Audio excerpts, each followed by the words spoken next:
ঘরে যদি কোনো জিনের অস্তিত্ব বিদ্যমান থাকে তবে তার সাথে মোকাবেলা করার মতো শক্তি আল্লাহ তাআলা বেড়ালকে দিয়েছেন। বেড়ালটি জিনের সাথে থাকা নেগেটিভ এনার্জিগুলোকেও শোষণ করে ফেলতে পারে।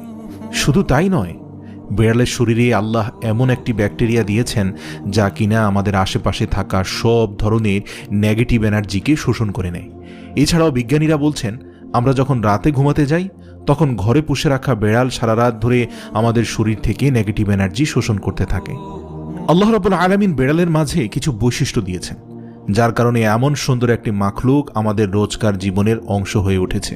রাসূল সাল্লাল্লাহু আলাইহি সাল্লাম বেড়াল পছন্দ করতেন এবং বেড়াল পালন করার কারণে তিনি তার এক প্রিয় সাহাবীর ছদ্মনাম দিয়েছেন আবু হুরায়রা, যার শাব্দিক অর্থ দাঁড়ায় বেড়ালের পিতা।